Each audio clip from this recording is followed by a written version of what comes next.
It was a morning like any other for him and his dog. The sun had just begun to rise, casting a soft golden glow over the neighborhood. The air was cool and the streets were calm. He loved these quiet moments, when he could step out for a walk with his dog and feel at peace with the world. His dog, a gentle and loyal companion, trotted along beside him, its tail wagging happily. The bond they shared was strong, and their walks were a time to reconnect, a time to forget about everything else. They had walked these streets countless times before. The neighborhood was peaceful, the kind of place where people mostly minded their own business. It wasn't the kind of place that saw a lot of excitement. Most people kept to their routines and life moved at a slow, steady pace. But on this particular morning, that peace was about to be shattered. As they turned a corner, a car pulled up beside them. It wasn't unusual to see cars driving by, but this one felt different. The man didn't think much of it at first. He was just focused on his dog, who had suddenly stopped to sniff something along the sidewalk. But then he heard the sirens. The loud wail of a police siren split the calm, making the man's heart skip a beat. He turned his head and saw a police car pulling up alongside them. The car slowed to a stop and 2 officers got out. The man's stomach tightened. He wasn't doing anything wrong. He was just out for a walk. But the officers didn't know that. They didn't know him or his dog. They only saw what was in front of them. "Is everything okay here?" one of the officers asked, his voice flat and official.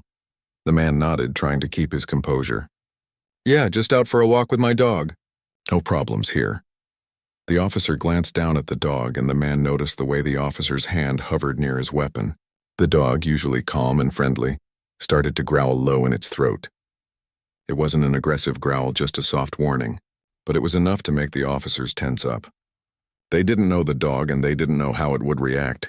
"Stay where you are," the second officer said sharply, his voice now tinged with suspicion. "We need to ask you some questions." The man's heart began to race. He didn't understand what was going on. Why were they stopping him? Why were they acting so tense? He had nothing to hide. He was just out for a walk like anyone else. But the officers weren't listening. They were focused on the dog, and the dog was focused on them. The growling became more pronounced, and the dog stepped closer to its owner, protective and alert. Before the man could say anything, the situation escalated. The dog, frightened by the tension in the air, barked loudly. It wasn't a threatening bark, just a bark that seemed to be saying, "Back off." But in that moment, it was enough to send the officers into a panic. One of them drew his weapon, his hand shaking slightly. The man could see the fear in the officer's eyes as he raised the gun, pointing it directly at the dog. "No, stop," the man shouted, but it was too late. The officer fired, and the sound of the shot echoed through the quiet street. The man's heart stopped as he watched his dog collapse to the ground. It happened so quickly, so suddenly, that he couldn't process it at first. His dog, his loyal companion, was lying motionless on the ground, blood pooling around it. "No," the man screamed, rushing to his dog's side. He cradled the animal's head in his lap, feeling the warmth of its blood against his skin. The dog's eyes were glazed over, no longer the bright, loving eyes that had always looked up at him with trust. It was over. The dog was gone. The officers stood frozen, staring at what they had just done. One of them took a step forward, but the man was beyond reasoning. His grief was overwhelming, his entire world collapsing in on itself. "What the hell did you do?" the man shouted, his voice raw with anger and pain. "You killed my dog!" The officers didn't know how to respond. They had been trained to handle dangerous situations, to act quickly when there was a perceived threat. But this wasn't a threat. This was a dog, just doing what dogs do, being protective of its owner. They had acted out of fear, and now it was too late. "We thought it was a threat," one of the officers said, his voice shaky. "We didn't mean for this to happen." It all happened so fast. The man's eyes burned with rage as he looked up at the officers. He wanted to lash out, to scream at them until they understood the depth of their mistake. But all he could do was hold his dog, feeling the life slip away from it with every passing second. The officers stood there, apologizing, but it meant nothing. The damage had been done. His dog was dead. There was no going back from that. The man's hands trembled as he gently placed his dog on the ground, his heart breaking as he stared down at the lifeless body. He had no idea how to process what had just happened. He had been walking his dog, enjoying the simplicity of the moment, and in the blink of an eye it had all been torn away. As the man stood up, he took a deep breath, trying to steady himself. The officers were still standing there, but he couldn't bring himself to look at them anymore. He turned and started to walk away, his steps slow and heavy. His mind was spinning, but there was one thing that kept repeating over and over in his head. His dog was gone. He wasn't just anyone. He wasn't just some ordinary man walking his dog. He was someone who had lived through danger, who had been trained to survive in the most extreme conditions. He had served in Delta Force, part of an elite group of soldiers who had faced threats that most people couldn't even imagine. But none of that mattered now. None of his past experience could bring his dog back. The only thing that mattered was the emptiness he felt inside, the pain of losing a companion who had been there through everything. The officers had no idea who they had just crossed paths with. They didn't know that the man standing before them had been in situations that required a level of skill and precision that few could comprehend. They didn't know that he had been a part of some of the most dangerous missions in the world. They didn't know that they had just made a mistake that would have consequences far beyond what they could imagine. But in that moment, it didn't matter. All that mattered was the loss he was feeling. The man kept walking, his mind numb, his heart heavy. The street was still calm. The world still turned, but everything had changed for him in an instant. His dog was gone, and nothing would ever be the same again. The officers watched him walk away, unsure of what to do. They hadn't realized who they had just encountered. They hadn't realized the gravity of the situation, and they hadn't realized that their mistake would follow them in ways they couldn't yet understand. As the man walked down the street, he could feel the weight of his past creeping back into his mind. He had tried to leave that life behind, to find peace in a quiet neighborhood with his dog. But now, that past was coming back to haunt him, and he didn't know how to move forward. The only thing he knew for certain was that his dog was gone and there was no bringing it back. This is part 1 of the story. I hope it meets your expectations. If you need further adjustments or the next parts, feel free to let me know. Here's part 2 of the story, written with the same simple, engaging tone as requested. The days that followed were a blur of emotions and confusion. The man hadn't expected this. He had known loss before, but this felt different. His dog had been more than just a pet. It had been his companion, his confidant, the one thing that had been there for him through every high and low. Losing it was like losing a part of himself. He didn't know what to do with himself in the days after. The grief weighed heavy on him, and it felt like every step he took was harder than the last. It wasn't just the loss of his dog, though. It was the way it had happened so suddenly, so violently. He had been walking down the street, minding his own business, when in a split second, everything had changed.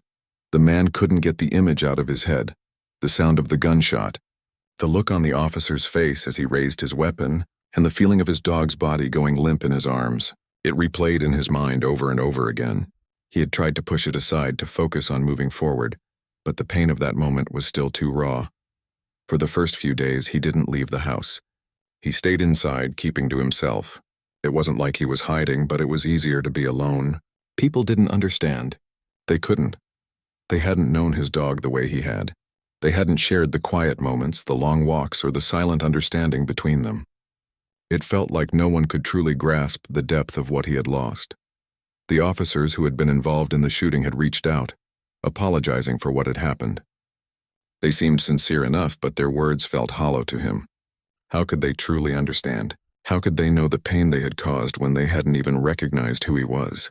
They hadn't known the man who had been a part of something much bigger, something far more dangerous. They had just seen a man with a dog, and in their eyes, the dog had become a threat. That misunderstanding had cost him everything. It wasn't long before the media got hold of the story. The headlines began to appear, talking about the man's military background, the tragic loss of his dog, and the mishandling of the situation by law enforcement. At first, he hadn't wanted to be a part of it.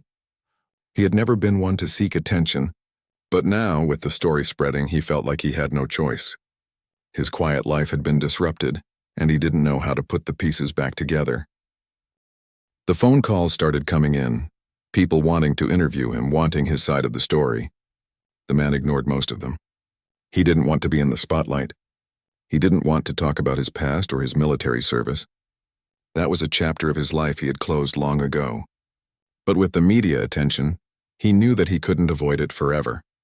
One evening, after a particularly long day of being hounded by calls and reporters at his door, he decided to meet with one of the journalists who had been persistent in trying to get his story.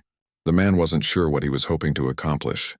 Maybe he just needed someone to listen, someone to understand the anger and the hurt that was consuming him. Maybe he just needed to get it all out. The journalist arrived at his house the next morning and they sat down at the kitchen table. The man had spent most of the morning pacing, trying to clear his mind. He didn't know what he would say, but he knew he couldn't keep everything inside any longer. "I didn't want any of this," he began, his voice low and steady.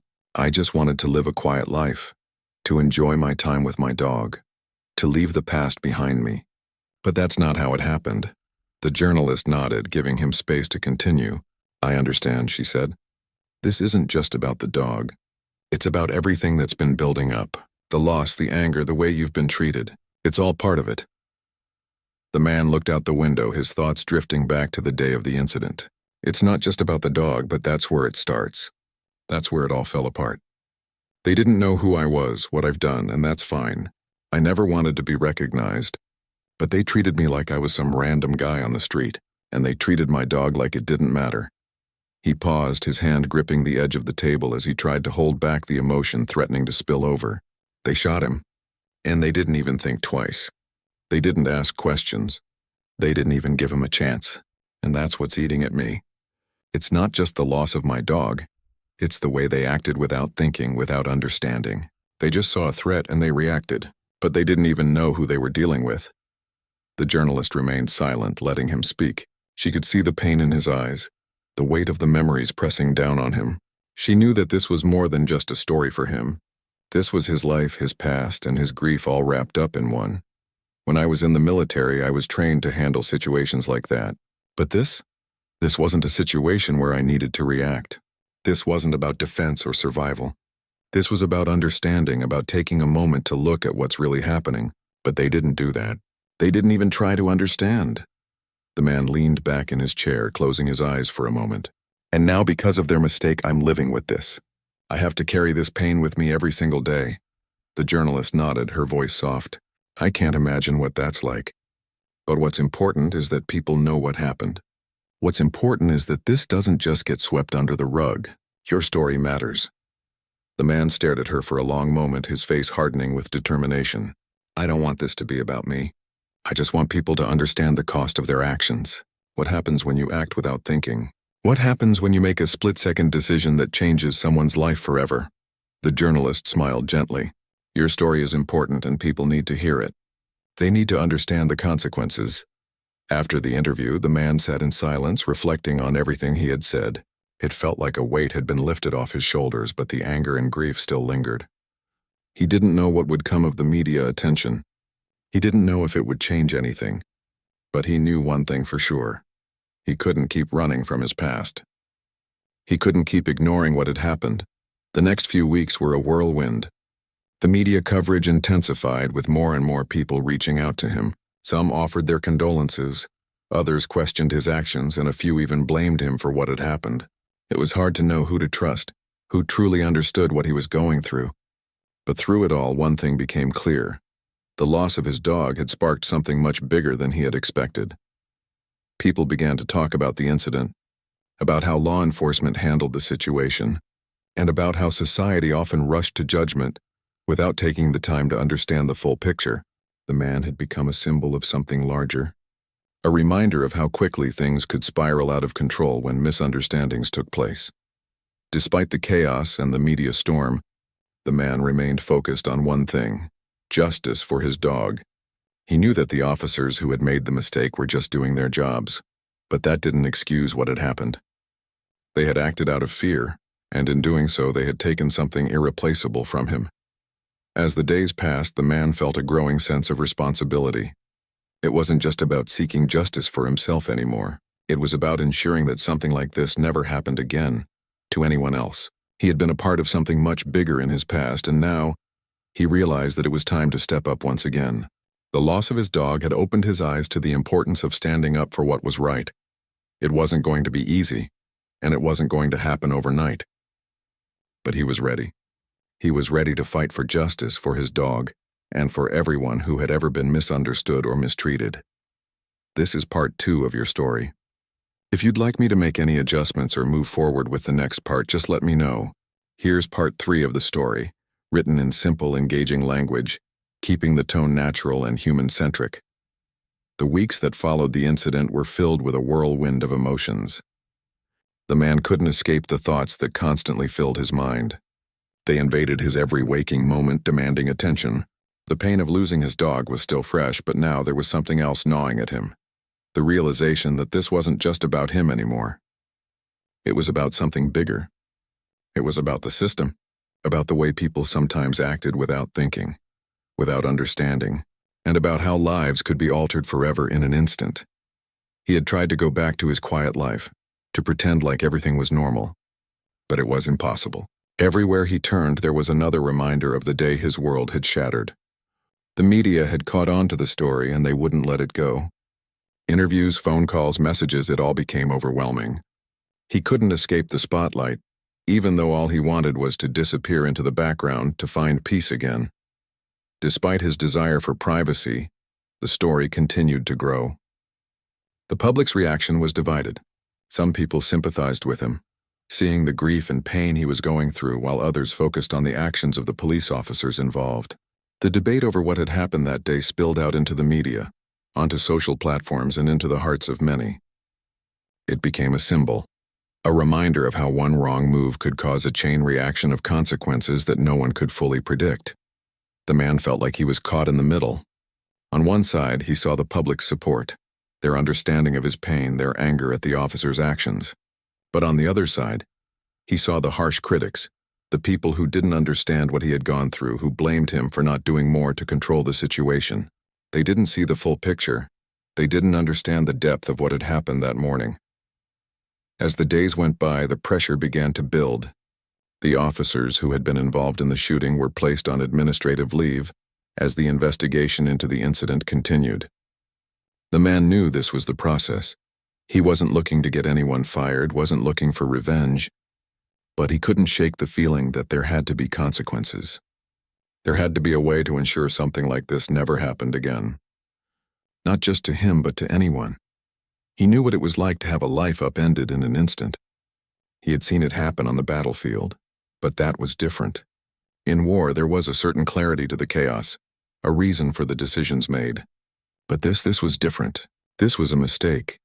A series of misjudgments that could have been avoided with just a little more understanding, a little more care, and that was what bothered him the most. The man wasn't looking to punish anyone. He wasn't looking to tear down the people who had made this mistake. What he wanted was justice. He wanted people to realize the consequences of their actions, to understand the ripple effect that one wrong decision could have. He wanted change not for himself, but for the system, for the community, and for everyone who might find themselves in a similar situation. One evening, while sitting in his living room, he received a call. It was from one of his former military contacts, someone he hadn't spoken to in years. The man wasn't sure what to expect, but he knew that his past was never too far behind him. The voice on the other end was familiar, but it had a sense of urgency to it that made him sit up straighter. "Listen," the voice said.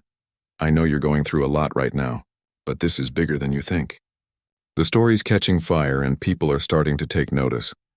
It's time to think about what you want out of this." The man's stomach tightened. "I just want this to be over. I want to move on. I don't want to be in the spotlight anymore." His friend was quiet for a moment, then spoke again. "I get that, but you can't run from this. You've got a chance here to make something change. You've got a voice and people are listening. This could be the moment that sets things right." The words hit him like a ton of bricks. He wasn't ready for this. He didn't want to be a symbol, didn't want to be the face of some movement he hadn't asked for. But deep down, he knew his friend was right. The more he thought about it, the more he realized that he couldn't just walk away from this. He couldn't let the system go unchecked. Not when he had the chance to do something about it. The next day, he called the journalist who had interviewed him earlier. He had been hesitant to talk to her again, but after his conversation with his friend, he knew it was time to take action. He needed to be heard not just for himself, but for the thousands of people who had experienced similar situations and never had a voice. The journalist agreed to meet with him, and they sat down again at his kitchen table. This time there was no hesitation in his voice. "I don't want to just sit here and wait for things to happen," he said. "I want to take action. I want to make sure this doesn't happen to anyone else." The journalist raised an eyebrow. "What are you thinking?" He took a deep breath, his eyes focused on the table in front of him. "I want to start a campaign. I want to raise awareness about how situations like this can be avoided. I want people to understand that the actions of one person, one officer, one civilian can change everything. And I want to make sure people think before they act." The journalist leaned forward, clearly intrigued. "You want to use your story to start a movement?" "Yes," he said, his voice steady but filled with determination. "I've lived through enough. I've seen what can happen when things go wrong, and I don't want anyone else to have to go through this." The conversation moved forward quickly after that. The journalist helped him draft a statement, something simple but powerful that would bring attention to the cause. He wasn't interested in making it about himself. He didn't want fame or recognition. He just wanted to make sure that something good came from the tragedy that had befallen him. The media storm that followed was unlike anything he had experienced before. News outlets picked up on the campaign, with stories about how he was using his personal pain to push for change. People from all over the country began reaching out, sharing their own stories of loss, of mistakes made in moments of fear or misunderstanding. It was clear that this issue resonated with many, and it was beginning to spark a national conversation. As the campaign grew, the man found himself in situations he never imagined. He spoke at rallies, met with community leaders, and had discussions with law enforcement officials about how they could work together to prevent similar incidents. He was still grieving, still carrying the weight of his loss, but now he had a new purpose. He was fighting for something bigger than himself. There were setbacks along the way. Some people questioned his motives. Others didn't think his cause was worth pursuing. But the man had never been afraid of a fight. He had faced far worse in his past, and he wasn't about to back down now. His resolve only grew stronger as the movement gained traction. It wasn't about changing the past. It was about making sure the future was different.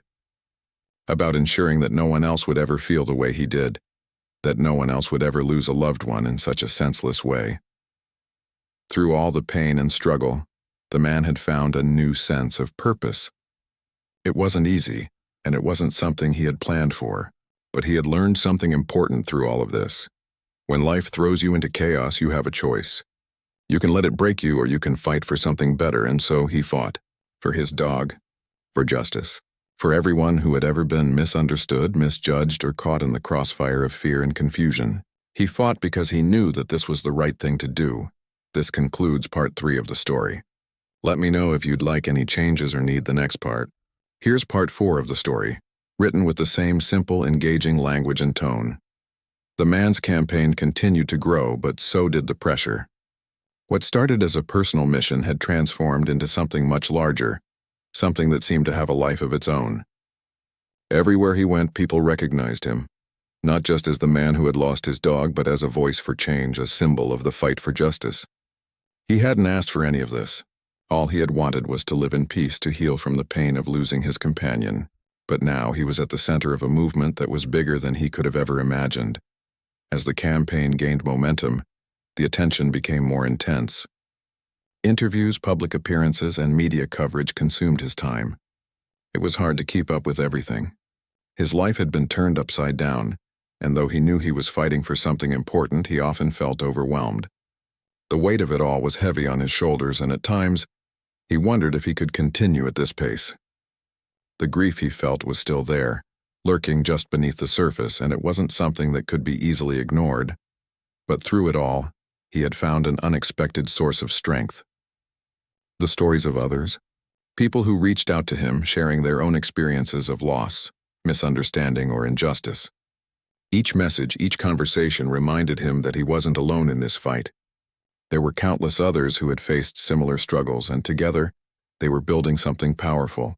It wasn't just about the police officers anymore. It wasn't just about what had happened to him and his dog. It was about something much broader, about the way fear could cloud judgment, the way assumptions could lead to dangerous consequences.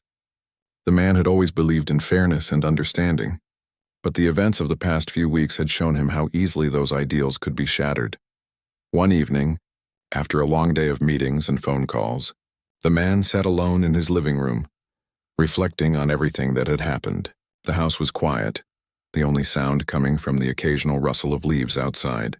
He thought back to the day of the incident, to the moment when everything had changed. He could still feel the anger, the helplessness, the disbelief that had surged through him when he saw his dog lying lifeless on the ground. It had felt like the world had stopped spinning in that moment, but now he realized the world had kept turning. And so had he. In some ways, he felt like a different person than he had been before the incident. The grief was still there, but it had transformed. It was no longer just a heavy weight he carried around. It had become a driving force, pushing him to keep going, to keep fighting. There were days when he doubted himself. Days when the pressure felt too much to bear, when the media attention became too overwhelming. But then he would think about the people who had shared their stories with him, the people who had told him how his campaign had given them a voice. He couldn't turn his back on them. He couldn't stop now. It was during one of these quiet moments of reflection that the phone rang. He had almost forgotten about the call, but when he saw the name on the screen, he knew it was important. It was one of the officers who had been involved in the incident, the one who had fired the shot that had killed his dog. The man hesitated for a moment before answering. He had been avoiding this call for weeks, unsure of what he would say, unsure of what to expect, but now it seemed like it was time to face it. "Hello?" he said, his voice steady but guarded. There was a pause on the other end of the line before the officer spoke. "I know you're probably not expecting to hear from me. I've been thinking a lot about everything that happened, and I wanted to reach out. I'm sorry for what happened. I never intended for this to go the way it did. I know that doesn't change anything, but I wanted you to know that I regret what happened." The man listened, the words hanging in the air between them. For a moment, he didn't know how to respond. He had spent so much time focused on the pain and the injustice of the situation that he hadn't considered how the officer might be feeling. The officer's voice was filled with regret, but the man wasn't sure if that was enough. "You made a mistake," the man said finally, his voice quiet but firm. "You didn't think. You didn't understand the situation. And because of that, my dog is gone." "I know," the officer replied, his voice tinged with sadness. "I should have done better. I should have taken a moment to assess the situation. I didn't, and I'm sorry." The man took a deep breath, feeling the weight of the conversation. There was no going back now. His dog was gone, and nothing could change that. But there was something in the officer's words, something that felt genuine. The man could hear the remorse in his voice, and for the first time, he wondered if the officer truly understood the impact of his actions. "I don't want revenge," the man said, after a long pause. "I just want people to learn from this. I want something good to come from it. I want to make sure this doesn't happen to anyone else." The officer was quiet for a moment, and when he spoke again, his voice was softer. "I want that too. I'll do whatever I can to help make sure that happens. I don't want anyone else to feel the way you do right now." The conversation ended shortly after that. The man hung up the phone, his mind spinning. It wasn't an easy conversation. It didn't make the pain go away, but it was a step in the right direction. For the first time, he felt like the officer truly understood the gravity of what had happened, and for the first time, he allowed himself to believe that maybe, just maybe, there could be healing, not just for him, but for everyone involved. The next few days were filled with more discussions, more meetings, more media appearances. The campaign had taken on a life of its own, and now the man was being invited to speak at rallies and events. He wasn't used to being in the spotlight, but it wasn't about him anymore. It was about the message. It was about the need for change, for better training, for more understanding. He was no longer fighting just for himself or his dog. He was fighting for something bigger, for a society that could do better, that could prevent future tragedies from occurring. As he stood on stage at one of the rallies, speaking to a crowd of supporters, he realized just how far he had come. The pain of losing his dog was still there, but it wasn't the only thing that defined him anymore. He had taken something incredibly painful and used it to create something positive. He had turned his grief into action, into a movement that was growing stronger with each passing day. "I don't want to be here today," he said into the microphone, his voice steady and strong. "I don't want to be the face of this movement. I don't want to be a symbol. I want to be a man who's just trying to live his life. But the truth is, I can't turn away from this. I can't forget what happened. and I can't ignore the pain of what others have gone through. So I'm here because I want change. I want us to do better. For all of us." The crowd erupted in applause, and for the first time in a long while, the man felt a sense of peace. It wasn't the peace he had been searching for, the peace he had hoped to find when he moved to this quiet neighborhood. But it was something close to it. He had found a purpose in his pain, and he had found a community of people who were ready to fight alongside him. As the rally continued, he looked out at the faces in the crowd, people from all walks of life united in their desire for change. And in that moment, he realized that his fight was no longer just about his dog. It was about making sure that no one else would ever have to experience the same kind of loss. It was about making sure that something good could come from all the pain and heartache. And for the first time in a long while, he felt like he was on the right path. This concludes part 4 of the story.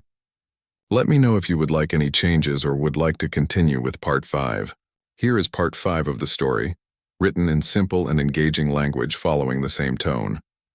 As the days passed, the momentum of the campaign only grew. The man's name had become a symbol of resilience, and his message was being heard across the country. What had started as a personal fight for justice had turned into a movement that was bringing attention to the importance of understanding, compassion, and accountability in law enforcement. He had never intended for any of this to happen, but now he couldn't stop. The weight of the responsibility was heavy, but it was a burden he had chosen to bear. The media continued to cover the story, but now it wasn't just about the incident with his dog. It was about something much bigger. People were talking about reform, about the need for better training for officers, about the importance of de-escalation tactics, and about the need for empathy in situations where fear and misunderstanding could easily take over. The man had become the face of a larger conversation, and though it was overwhelming at times, he knew it was necessary. The support he had received from the public had been heartening. Thousands of people reached out to him, sharing their own stories, offering their condolences, and expressing their gratitude for his courage in speaking out. It was overwhelming at times, but it was also healing. It reminded him that he wasn't alone in this fight, that there were others who had suffered similar losses, who understood the pain of having their lives changed in an instant. But not everyone was supportive. The backlash from certain quarters was just as loud, if not louder. Some people accused him of using the tragedy for personal gain, of turning a personal loss into a public spectacle. Others tried to discredit his actions, arguing that he was making a mountain out of a molehill, that the officers involved had only been doing their jobs. It wasn't easy to ignore the criticism, but he had learned to focus on the bigger picture. He couldn't let the negative voices drown out the positive change that was happening. One day, as he was walking through the park near his home, the man received a call that would change everything. It was from a government official, someone who had been following the campaign closely. The official had an idea, a proposal that could take the movement to the next level. The man listened intently as the official outlined the plan, a nationwide initiative to improve police training, focusing on better understanding of animal behavior, mental health issues, and de-escalation techniques. It wasn't just about one incident. It was about changing the way law enforcement interacted with the public in high-stress situations. The man was taken aback. He had never expected anything like this. The idea of working with the government to push for policy changes was something he hadn't even considered. But as the official continued to explain the details of the initiative, the man felt a sense of purpose grow within him. This wasn't just about making noise. This was about making real, lasting change. The plan was ambitious, and it would take time. There would be opposition, there would be setbacks, but the man knew that this was the right thing to do. He couldn't sit back and let this opportunity slip away. He had fought too hard not just for his dog, but for the countless others who had experienced similar injustices. The days that followed were filled with meetings and discussions. The man met with lawmakers, law enforcement leaders, and community activists. They all had different perspectives, but they shared a common goal: to prevent situations like the one that had occurred from happening again. The man didn't know what the outcome would be, but he felt a sense of hope that he hadn't felt in months. This was a chance to make a difference, a chance to turn his grief into something positive. At the same time, he continued to speak at rallies and events. His message was clear. It wasn't just about the officers involved in the shooting. It was about the system that allowed such mistakes to happen. It was about creating a culture of empathy and understanding, where people were seen as individuals, not as threats. The crowd's response was overwhelming, and the man felt a sense of connection to the people who stood with him. They weren't just supporting him, they were supporting the cause. Through all of this, the man's grief never completely went away. There were days when it felt unbearable, when the pain of losing his dog was so sharp that he could barely breathe. He missed his companion, the quiet moments they had shared, the way his dog had always been there to comfort him after a long day. But now, in the midst of the chaos and the activism, he realized that he was finding a new purpose. He was making a difference, and that was something his dog would have been proud of. One evening, as the man sat in his living room, watching the news coverage of the campaign, he received another call. This time it was from one of the officers involved in the incident. The officer had requested a meeting, and though the man wasn't sure what to expect, he agreed to meet. They met at a local cafe, the atmosphere tense but civil. The officer sat across from the man, his face tired, his eyes heavy with regret. There was no anger between them, no animosity. It was clear that both men were carrying their own burdens, trying to make sense of what had happened. "I've been following the campaign," the officer said quietly. "I know I can never undo what I did, but I want you to know that I've been working with my department to make sure something like this doesn't happen again. I'm not asking for forgiveness, but I hope you know that I'm doing everything I can to make things right." The man looked at the officer, his mind racing. This wasn't the response he had expected, but it was the one he had hoped for. The officer wasn't just apologizing for his actions, he was taking responsibility. He was trying to make amends, trying to ensure that no one else would have to go through the pain that the man had endured. "I appreciate that," the man said, his voice steady. "But it's not just about you or me. It's about the system. It's about making sure everyone involved in law enforcement understands the consequences of their actions. We need to do better." The officer nodded, a look of determination on his face. "I agree. I'll do whatever it takes to make that happen." The meeting ended quietly, with both men sharing a sense of understanding. The officer had done what the man never expected. He had shown that he was willing to learn from his mistakes. And that, in the end, was what the man had been fighting for all along. In the months that followed, the movement continued to grow.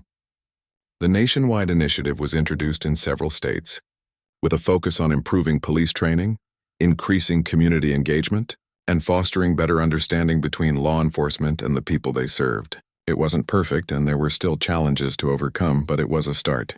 The man knew that change wouldn't come overnight, but this was